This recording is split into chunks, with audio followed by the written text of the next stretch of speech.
I don't care what goals and dreams that you have. You've got to have your health in order to be here. So at the top of my list, and I'm suggesting you put it at the top of your list, your strategy, your game plan for being here.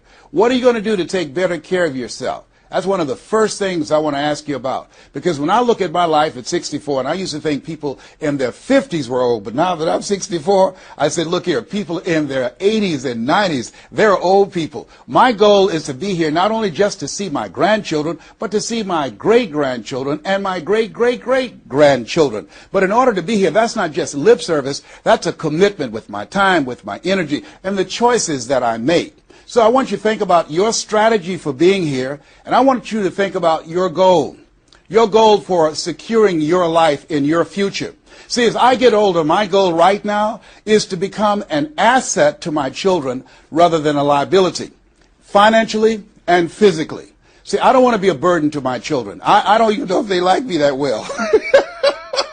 I love my mama. My goal and dream was to take care of my mother. I did that. I brought her a home. I took care of her until she's 89. But children, they're different today. These are different type of people up in here. You don't know what this generation might do. Now, I know they say, Darren, we love you, but I really, really want to stay in good shape and take care of myself because I don't want to be around the house and my kids saying, look here, who's going to take care of him today? All he's doing is sitting around talking to himself, talking about, yes, I can, and yes, I will, talking out of his head. No, I don't want that kind of party for me. My goal and objective is to die young at an old age. So I have a game plan. I don't like to eat vegetables all the time, but now I feel like a silly wabbit. Why? Because I realize at this stage of my life, I've got to eat more vegetables, I've got to get more rest, I've got to drink more juices, and I've got to do all of the things that make the healthy choices that will say to my body, Les, you plan to be here, I see that you're serious, so I'm going to take care of you. I do 160 push-ups every morning nonstop. Why? I couldn't do that at 15 or 20. But at this stage of my life, I've got to do those kinds of things in order to challenge my body, to stretch my body, and to indicate I plan to be here. What's your plan? What's your goal? Because if you don't have a goal for being here is not a given. When I was a kid, we used to go to funerals of old people. I can't tell you how many young people whose funerals I've gone to. I can't tell you how many. And so, and there's something about between 40 and 60. I don't know what it is about that period in time. Between 40 and 60, if you're approaching 40, I can tell you, and you already know, life begins to intensify. Things happen to you, and things happen to people you care about. Between 40 and 60, if you can make it through that period, you can take a deep breath, because most people don't make 60. Most people don't. And why? And I think it's because people just take it for granted that they're going to be here. So I want to share with you some goals and strategies as you think about your goals. I want you to visualize yourself having optimal health. Having your right mind. I used to ask my mama, Mama, every Sunday you stand up in church and other older members of the church say, I want to thank the Lord for waking me up in my right mind this morning. Why do y'all say that all the time? She said, don't worry, son. You live long enough, you'll find out. She was absolutely right. I went in the room the other day to find something. I got in there, and I couldn't remember what I was looking for. I came out, I remembered what I was looking for. I went back in, I found it. Then I couldn't remember why I was looking for it. One of our children said, Daddy, you need some ginkgo biloba. I said, what's that? She said, something for your memory. I went down to the health food store. I was walking around. The lady said, may I help you, sir? I said, I forgot why I'm here. She said, you need something for your memory. I said, I know. So they took me over to a little section, and I bought the stuff, and then I took it home. Now, I can't remember where I put it. So when I got up this morning, I said, I want to thank the Lord for waking me up in my right mind this morning. See, if you woke up in your right mind this morning, that's a good thing. I called a friend of mine the other day, Miss Williams, said, Miss Williams, how you doing? She said, baby, I'm doing good. She said, I went to the bathroom by myself, not all myself. I said, too much information, too much information. Let me tell you something, but that's a good thing. I know about that. I've been in the hospital. I know what it is not to be able to move. I know what it is to have back challenges. I know what it is to be in pain. So this thing called life, you've got your health, let me share something with you. That's a good thing. A friend of mine, Bishop T.D. Jakes, said, if you got a problem, man or money can solve, you ain't got no problem. I can agree with that. And I learned some things going through that experience. And really, I should say, growing through that experience. My goal at that time was to be here. And trust me, it's better be seen than to be viewed. Are you feeling it, brother? Up in here, up in here. So I want you to think about your goals and dreams. And here's what I want you to do right now. I want you to say to yourself, it's possible. It's possible. And I want you to follow along with this process. As you think about your goals and dreams, I want you to write this down. I'm going to give you some strategies to maintaining this possibility mindset. I want you to write down mindset maintenance. Mindset maintenance. Let me share something with you. The easiest thing that I do every year is to live my dream. That is, helping people to realize their potential, to step into their greatness, challenging themselves, reinventing themselves, to start their own businesses. I've helped over 400 people earn millions of dollars. The easiest thing I do every year is what I do on a day-to-day basis, going into prisons and juvenile detention centers, teaching young people mindset development, how to become effective communicators, how to dress like a prospect rather than a suspect. Those are the easy things that I do. Let me share with you the most difficult thing that I've ever done in my life. And that was to believe that I could do it. That's the most difficult thing that I've ever done in my entire life. To believe that I, Les Brown, who was born in an abandoned building on a floor in a poor section of Miami, Florida, with a twin brother. We were adopted. We were 6 weeks of age by Mrs. Mamie Brown, and I called myself Mrs. Mamie Brown's baby boy. All that I am and all that I ever hope to be, I owe to my mother. I saw a sign once that said, God took me out of my biological mother's womb and placed me in the heart of my adopted mother. To believe that I, Les Brown, who was labeled educable mental retarded, put back from the 5th grade to the 4th grade, failed again when I was in the 8th grade, to believe that I had the ability to live the life that I'm now living. No one could have told anybody who knew me, including myself, looking in on us when Mrs. Mamie Brown was raising us in a poor section of Miami, Florida called Liberty City in Overtown, that I would be who I am right now. I didn't even know that. And I want you to think about your goals and dreams, and I want you to expand them. Why? Because it has been said that most people fail in life not because they aim too high and miss. No, most people fail in life because they're just like I was for 14 years. They aim too low and hit, and many never aim at all. Not at all. They just go through life surviving. Someone said that many people die at age 25 and don't get buried until they're 65. I was talking to a friend of mine named Rosia, and I said, Rosia, how you doing? And she said, let me tell you something. Life is a mess. I said, girl, what are you talking about? She said, my life is a mess. She said, you know what? She said, I just was sitting up here thinking, I haven't lived. I haven't lived. She said, I've been working hard all my life, paying bills and taking care of my children, and my children are gone, and I've just been thinking, I haven't done anything. She said, when I die, I don't want when people view my body, I don't want them to say, oh, she had a funny expression on her face. I said, what do you mean by that? I don't want to have an expression that I'm mad. Because if I died right now, I would be mad. I said, why? What are some of the things you'd like to do? She said, travel. I would love to travel. I'd like to see the pyramids. I've never been to Paris. I want to go to Paris. I've never been there. There are things that I want to see, things I want to do. She said, I want to make a difference in young girls' lives, teenage mothers. I was a teenage mother. I want to be able to make a difference in their lives and see the impact that I had on their lives. And she mentioned a variety of things.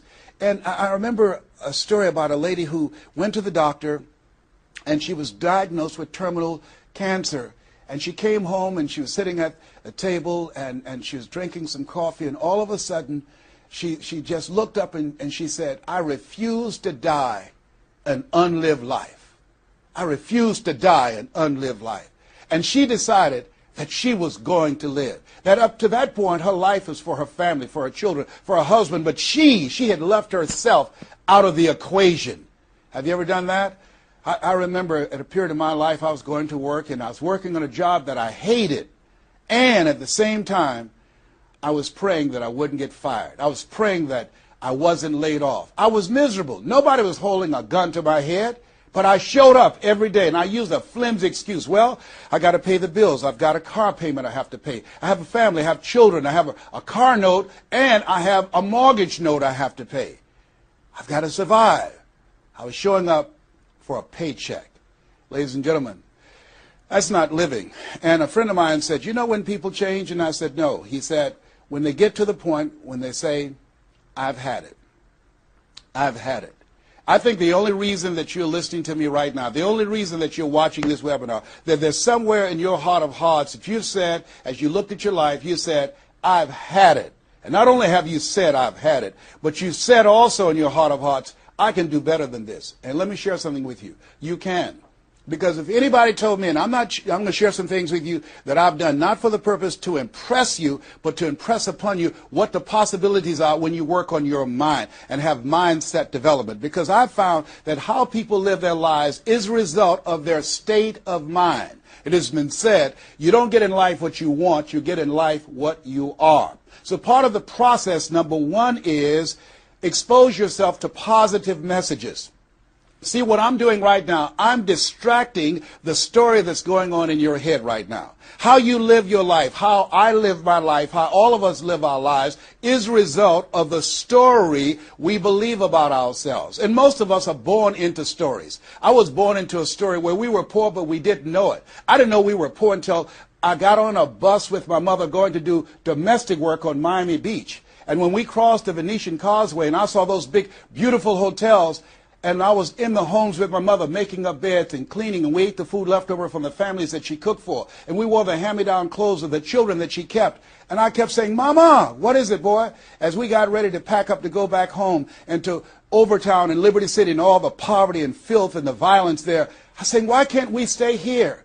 Why can't we stay here? She said, Leslie, we can't. Why? Because we can. Why, Mama? Why can't we? She said, it's just the way it is. Now shut up. And I kept saying to myself, why is that the way that it is? And I guess I was okay for Wesley and Margaret Ann and Leonard and Angelo and Sharon and Linda, but it wasn't okay for me. I was curious. I wanted to live like Mr. Sidursky lived. I wanted the big car that he had. I wanted that big home that he had. We lived in a 2-bedroom apartment. It was 7 of us, plus Mama. He had a big mansion, just 3 of them, 10,000 square feet. Said, Mama, what is it, Leslie? One day, I want to buy you something just like this. My brothers and sisters, when we were on the bus going back, they were just engaged in playful things. I was thinking and dreaming. Mama didn't understand why I was thinking like that, because I'd been exposed to positive messages. I had to take care of Mr. Sidursky. I had to shine his shoes and clean his office. And every day when he was listening to motivational messages, I was hearing those things too. Earl Nightingale, we become what we think about. All of us are self-made, but only the successful will admit it. In order to be successful, you must be willing to do the things today others won't do in order to have the things tomorrow others won't have. Your mind is a machine. You must program yourself for success. Wow. When I heard those words, I said, wait a minute. I can program my mind for success. I can program my mind for wealth. You can too. Trust me. I've earned over $55 million in the last 28 years. Anybody told me that I would be doing what I'm doing right now? I spoke recently in Sweden. They paid me 40,000 euro for an hour speech. I had no idea that this Les Brown that you now see had the ability to do that. I used to work for the Miami Sanitation Department as a garbage collector. I used to be a janitor. I used to do door-to-door sales. I used to work for Sears in Miami on Biscayne Boulevard. I had no idea this Les Brown that you now see had the ability one day to give lectures at Harvard or Yale or Dartmouth University. I had no idea that this Les Brown existed. I don't tell you that to impress you, but to impress upon you. There is more in you. Simba, there's more in you than you have been expressing. All of us have seen Lion King, some great symbols in there. And I say to you, there's more in you right now than's represented in your bank account. There's more in you right now that's being reflected by your life right now. Your life is not a true reflection of your potential. You have greatness within you. You have the ability to do more than you can ever begin to imagine. There's a reason that my favorite book says, as a man thinketh, so is he. And as he continues to think, so he remains. In order for us to begin to break into that level of greatness that we have within ourselves, you have to make a conscious choice every day to expose your mind to positive messages. So I put myself on a regimen. I do this every day, and I suggest that you do it. Write this down. Number one, listen to motivational messages every day. If you have Choosing Your Future, a set of tapes, the CDs that we produce, or Creating Your Greatest Life, I guarantee you, if you do what I'm sharing with you right now, for 6 straight months, every day, your life will never be the same again. I guarantee it 100%. You listen every day for 1 hour to Creating Your Greatest Life, any of those messages, because faith comes by hearing and hearing and hearing. What it will begin to do is interrupt the story in your mind. It will override the story that you believe about yourself. It will distract all the negative thoughts that you have that's holding you back, that held me back for 14 years. When I used to go see the #1 motivational speaker on the planet, Zig Ziglar and Tony Robbins, and my heart said, I can do that. I love to help people. I'm just like my mother. And then my mind would ask how. And I went from my heart to my mind. And my mind would say, Les Brown, you don't have a college education. Les Brown, you've never worked for a major corporation. Les Brown, you were labeled educable mental retarded. They call you DT, the dumb twin. You're not as smart as your brother. Have you ever thought about something you wanted to do and you convinced yourself that you couldn't do it? See, sometimes we need to have some external voices. And so by listening to motivational messages, that began to override the negative thoughts that I had about myself in my mind. And it gave me a new story and empowered me and gave me a vision of myself beyond my circumstances and mental conditioning and started me to writing a new chapter in my life. And so now, money will never be another issue for me. And that was an issue for most of my life because I didn't know what I didn't know and I thought I knew. So one you have to do is that you have to have a mindset development strategy where you are deliberately taking an hour every day listening to a motivational message. Every day. Here's something else. Read 10 to 15 pages of something positive every day. Why? And read it with conviction and stay focused. 10 to 15 pages every day. This is 7 days a week? Absolutely. Absolutely. Every day. McDonald's know that you know where they are. Burger King know that you know where they are. But every day they have some advertising. They have billboards. They have radio. They have television. Why? Because by exposing you to those messages, that will begin to impact your behavior. And it will drive you into the place to purchase what they're advertising. Now you're advertising for your greatness. And faith comes by hearing and hearing and hearing and hearing. So you want to listen to positive messages every day. You do this, I'm telling you, your life will never be the same again. And read 10 to 15 pages of something positive every day. I read 2 to 3 books a week. Why? Because I have goals and dreams of things I want to achieve. I want my life to count. I want to make a greater impact. At this stage of my life, I'm working on my children's education. A good man leaves a legacy for his children's children. So I'm working on their education at this point in my life. And as I begin to look at myself, in order to achieve more and to do more, I know I have to work more on my mind. And let me give you an example how this works. The most money I've ever earned in an hour and a half, $260,000. That's the most money I've ever earned in an hour and a half. A lot of people work a whole month and don't do that, or 6 months. Then, and this is the next thing I want you to do.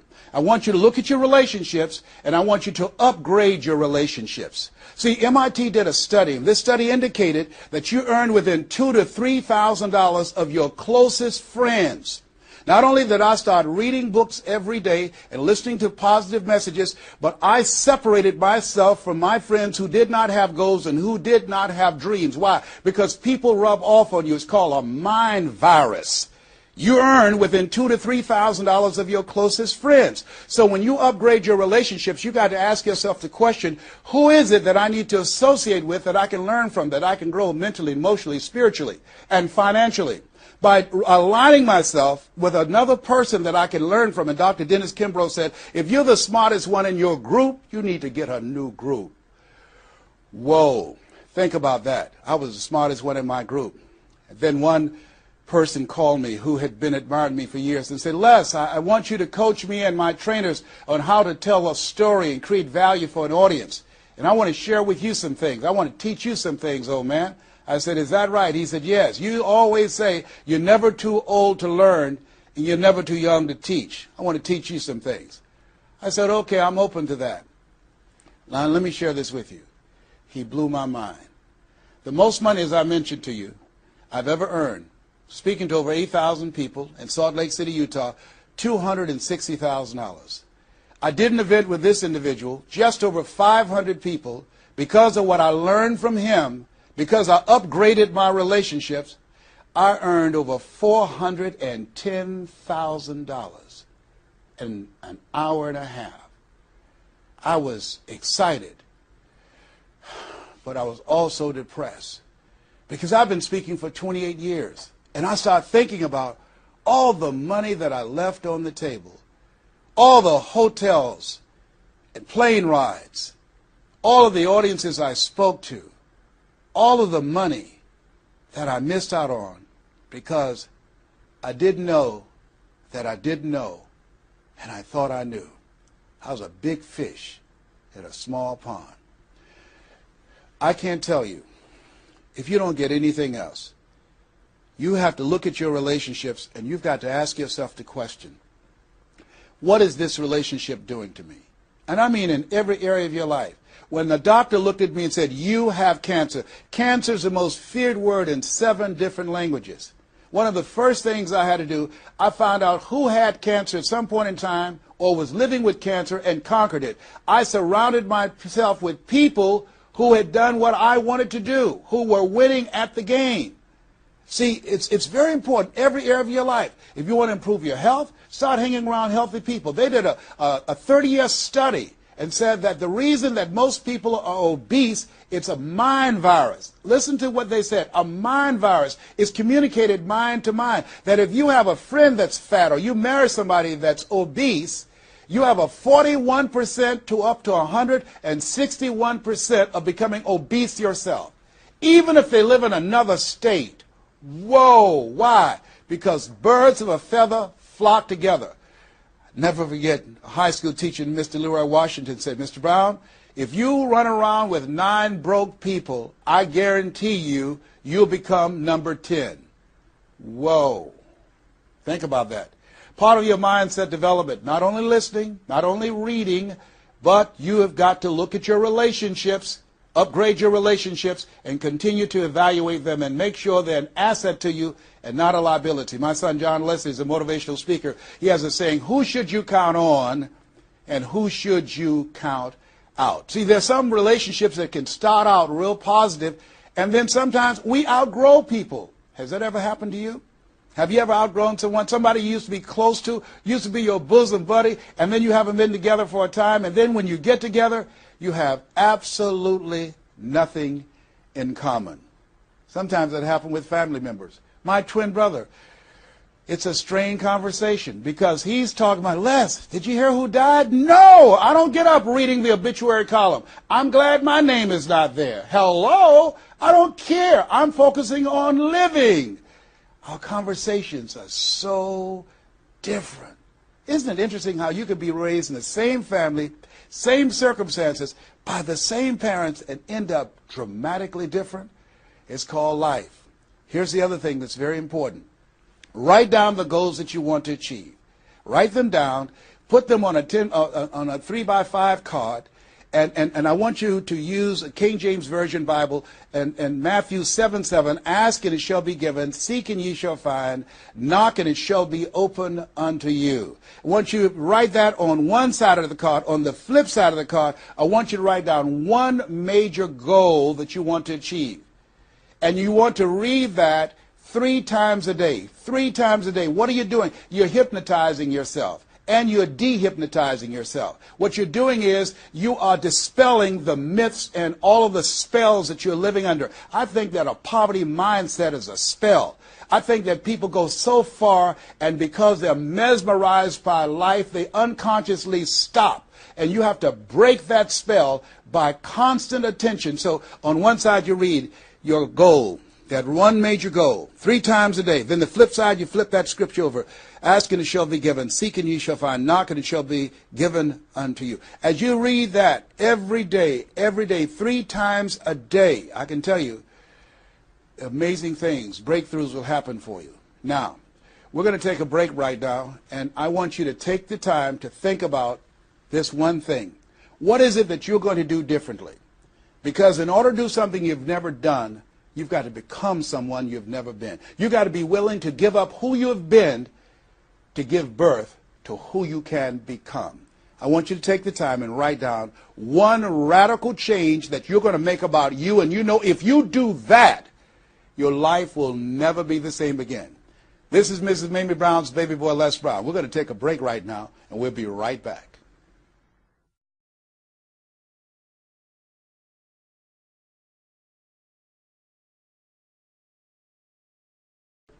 Hello, this is Les Brown, Mrs. Mamie Brown's baby boy. I hope you took some time to really go within because, see, no one knows you like you. You know what it is that you need to work on.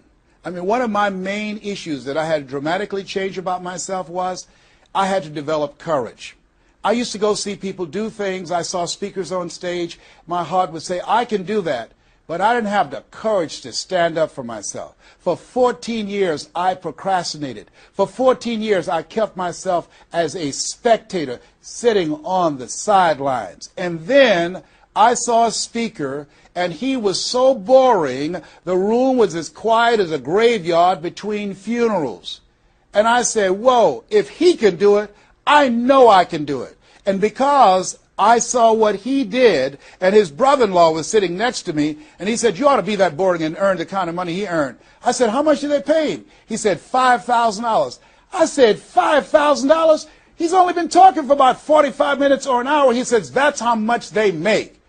Now, I wasn't earning $5,000 a month. I said, wait a minute. If he can do that, I know I can do that. Have you ever done that before? He gave me courage. And so at that moment, now that was a decision. I didn't have to have his example of somebody that was less talented than I was to give me the courage. I should have had the courage to stand up myself, to believe in my own stuff. But the truth of the matter is, I didn't. And I can't unscramble those eggs. I cannot pull those years back. I cannot recapture those 14 years. Maybe, that's why my favorite book says, forgetting those things which are behind, reaching forth unto those things which are before. And press toward the call of your higher calling. Press toward that mark of your higher calling. And that's what I do. That's what I do every day. I have to continue to work up the courage. I remember going in to do a presentation before a group of educators. I was the only one there without a college degree. And I had to talk to myself. I went into the bathroom and I said, Les Brown, let me tell you something. What do you care about the fact they have MBAs and PhDs? That only means pile high and deep to you, and not any disrespect for credentials. They're very important. But I had to get myself together. Hey, look here, you can't go in there worrying about what they have. Just bring what you have. You got 7 children you got to take care of. You got a mother you have to take care of. And you have something to say. You have some talent. You have some abilities. You've got to believe in yourself. You've got to stand up. You can't punk out now. You can't fold now. See, sometimes you have to talk to yourself. It might be the most intelligent conversation you will ever have, talking to yourself. So that radical change, it doesn't happen overnight. You can make the decision, but you've got to stay on top of yourself every day to come from and live your life from a place of power, courage, and faith, as opposed to being a volunteer victim, as most people are, volunteer victims. Here's something else. Get an accountability partner. Get someone that's like you, a like-minded, like-hearted person, that you have similar goals and dreams, and you hold each other accountable, and you talk with each other on a regular basis. And if you can, join a mastermind group of other supportive mindsets of individuals who are working to improve themselves, who are stretching and challenging themselves. And here's something else, a worthwhile investment. Find yourself a coach. Find someone in your industry, find someone in your area of interest that you can invest in yourself and have an accountability coach. I have a coach. I spend over $100,000 a year on my personal growth and development on my coach. Why, Les? You're Les Brown. You were selected one of the top 5 speakers in the world. You got the Heise Award from Toastmasters International and the National Speakers Association. You're one of the highest paid speakers in the world. Why would you need a coach? If you ever watch Tiger Woods, who everybody would say arguably one of the greatest golfers on the planet today, whenever he swings, you will see him look at the ball, and then he'll look to the right to look at his coach. If Tiger Woods needs a coach, what do you need? What do I need? Here's something I can tell you that I know. You can't see the picture when you're in the frame. You can't see the picture when you're in the frame. Most people fail because they don't know that they don't know, and they think they know. Einstein said, the thinking that has brought me this far has created some problems that this thinking can't solve. See, what got you where you are right now? Your best thinking has produced the level of money that you have, your level of accomplishment, the growth of your business, or the lack of. Your best thinking has produced that. Own that. Face that. And get some help. One of the things I teach, ask for help. Not because you're weak, but because you want to remain strong. And ask for help. And don't stop until you get it. And so take the time and find someone that can coach you. Find someone that will have the courage to tell you what you need to hear and not what you want to hear. And that's what I have in Mike Williams, who's been my coach for the past 38 years. And I shudder to think what would have happened to me. I used to be a disc jockey, Les Brown, the man about town, LB, Triple P. There were none before me, there will be none after me. Therefore, that makes me the one and only. Young and single, love to mingle, certified, bona fide, doubly qualified to bring you satisfaction and a whole lot of action. I was bad, baby. Yes, I was. And this guy said, Les, you're more than a disc jockey. What are you talking about? Man, if you can entertain people and don't see them, if you can reach people less through this microphone and you can't see them, what can you do if you could see them? If you can entertain them, you can educate them. You can empower them. If you can be Les Brown, the man about town, and you can swim to the bottom of the deepest ocean or climb to the mountain, the top of the highest mountain, no matter where you go, they'll be talking about me, LB, Triple P. If you can come up with all of that kind of gobbledygook garbage, what could you do if you sat down and you started thinking and doing editorials about things that's maintaining our detriment? What could you do to inspire people to register to vote? What could you do to begin to impact public policy? You've got to get a larger vision of yourself. I said, Mike, I never thought about myself in that way. See, has anybody ever seen something for you that you didn't see it for yourself?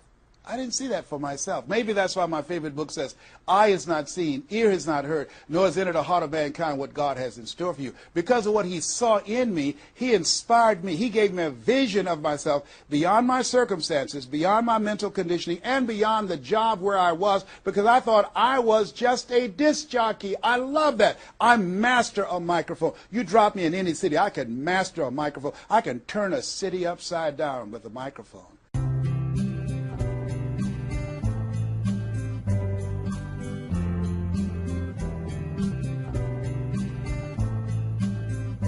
But I had more in me than I was expressing, and I did not know it. And because of his encouragement, I became a community activist. Because of his encouragement, I started doing a talk show called Voice of the People. Because of his encouragement, when I got out of radio, I ran for the Ohio legislature, and I was elected.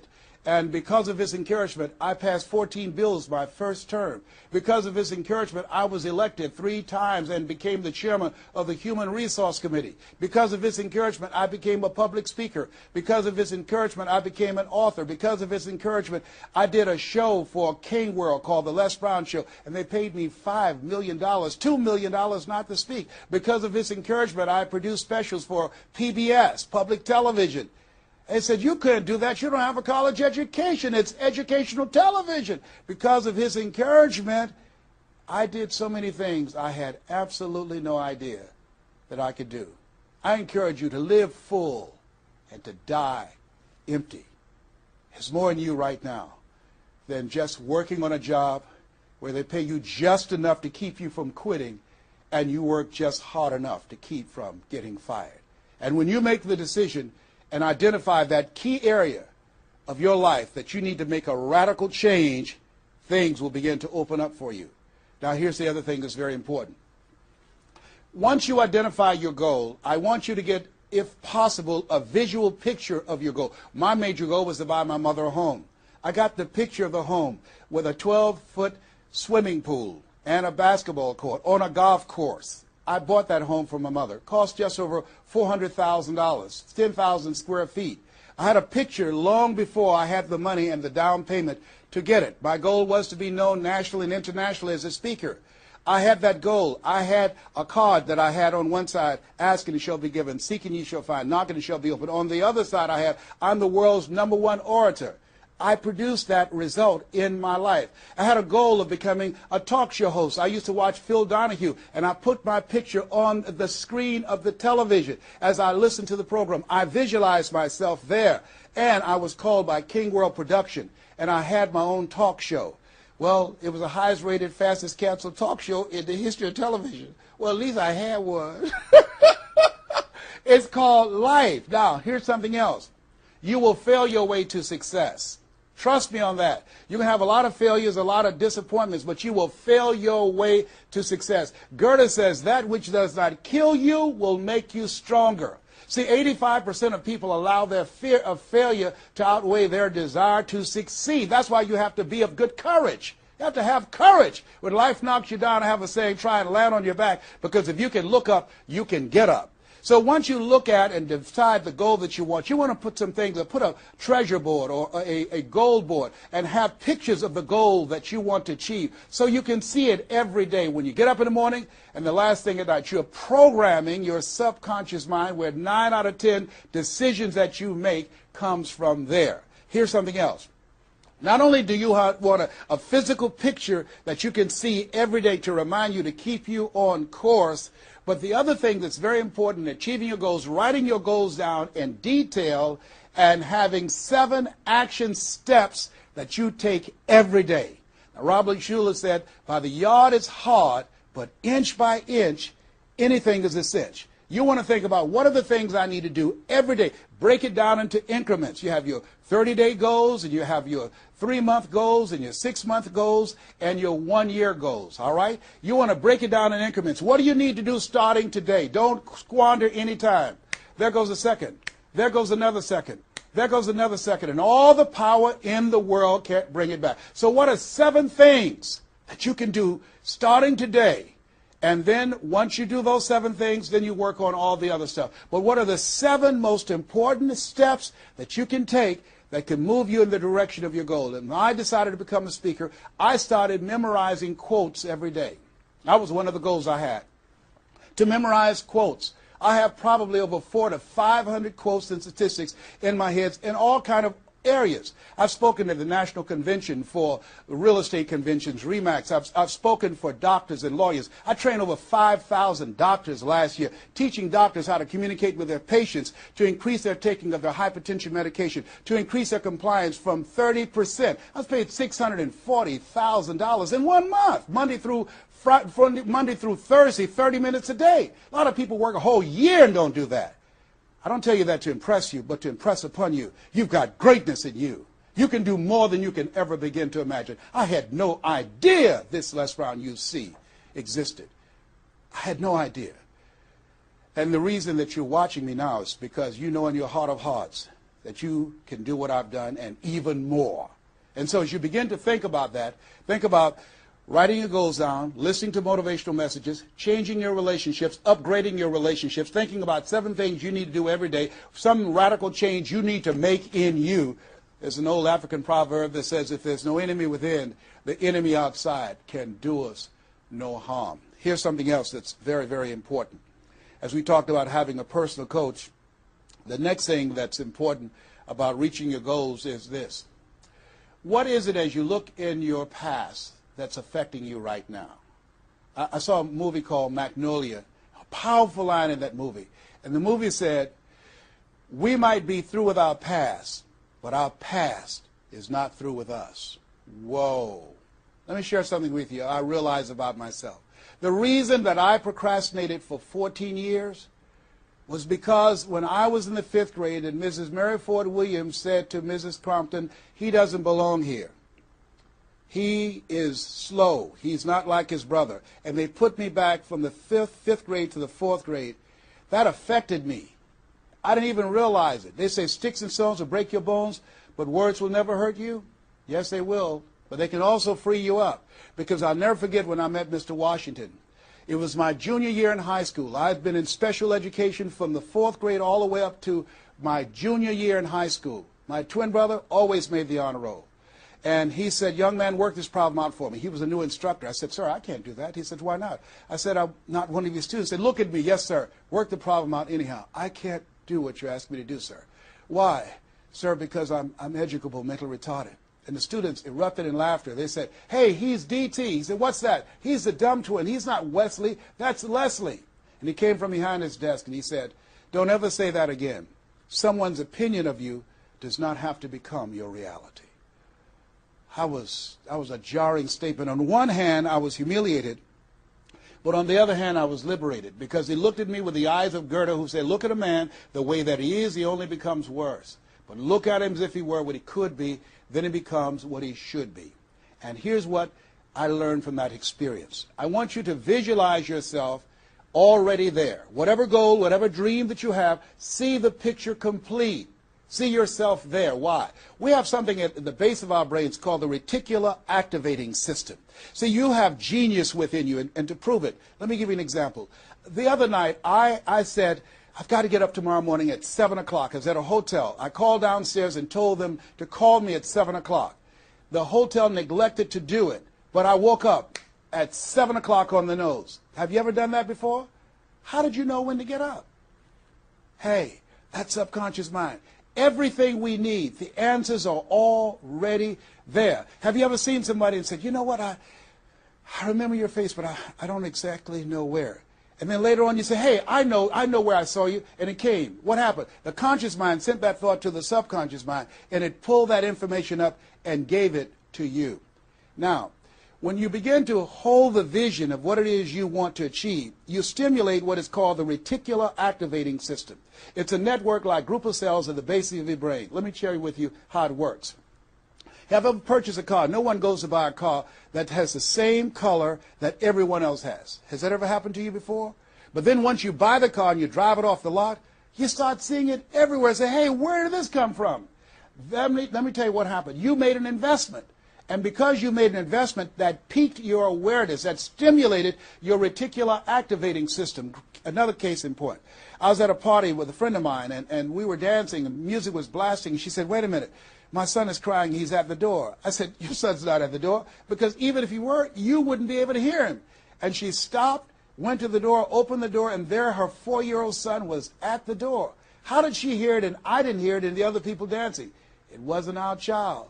It was her child. Her reticular activating system picked up his whimpering sound. And I'm saying to you that you have that in you. When you focus on your goals and dreams and you visualize it complete, it will stimulate the reticular activating system and it will lead you there, following all the other things that we suggested. Now, not only is it possible you can live your dream, it's necessary that you change relationships, that you get a coach, that you meet with other like-minded people that will hold you accountable, that you write your goals down, that you have 7 steps that you do every day on your goals to monitor to see where you are. But you've got to take full responsibility. If everything works out for you, fine. If you have the money, fine. If you can get the help and support of friends and family members and your spouse, great. But if you don't, all of those things are minor things. The major key to your reaching your goals is you. Nobody's going to work on your dream harder than you. Trust me on that one. You've got to take responsibility to make it happen. If it happens when you come out the gate, fine. But if you fail, so what? Come back again and again and again and again. If it's something that you love, if it's your passion, until you do it. George Bernard Shaw said, the people that make it in this life, they look around for the circumstances that they want, and if they can't find them, they create them. Here's something else. It's hard. When I bought the first home for my mother, and I didn't do a title search, and a guy sued me, and I had to move out from the big, beautiful home I bought her to a roach-infested home I moved her out of, and the neighbors came out and said, Mamie, y'all back? Yes, what happened? My boy lost a house. He didn't do a title search. And we had to get out. They foreclosed on the house. He didn't have the $50,000 to pay the guy who put a lien on the property. It was devastating. But let me tell you something. It was worth it, because I came back. 90 days later, I got a bigger and better house. 90 days later, I stayed focused on the goal. And that's the thing that you want to do. Stay focused on your goal. Keep the main thing the main thing. You're going to have distractions. That's a part of the process. It's not there to stop you. It's only there to challenge you. You want to grow through it. You know, I think it was Robert Schuller who said, tough times never last, but tough people do. Keep the main thing the main thing. You going through hell? Don't stop. Keep moving. Keep on moving. Don't stop to talk about it.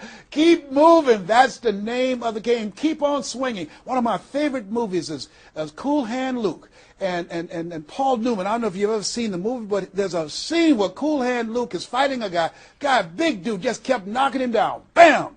That kept on knocking him down. Cool Hand would get up, he'd knock him down. Bam!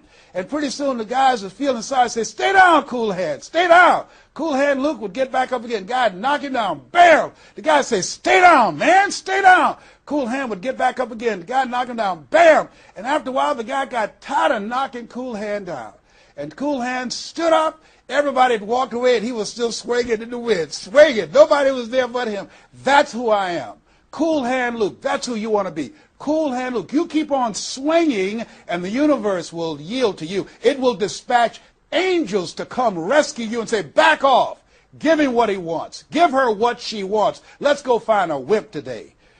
That's the way life is. It's hard, but it's worth it. What will make it worth it for you? Nietzsche said, if you know the why for living, you can endure almost anyhow. I want you to take the time and write down 12 reasons on why you won't fail. Because when the tough times come, they're going to come. When life hits you on the blind side, and that's going to happen, your children start going crazy. Or someone you thought you'd be married to for the rest of your life, like I went through, and they decide they want a divorce, called life. What is it that can keep you going? Your reasons will be your rod and staff to comfort you, to take you through that process. I can tell you it's possible. You can live your dreams. It's necessary that you surround yourself with people you can learn from and grow from, that you write your goals down, you work on them every day, that you have a made-up mind, I am going to make it.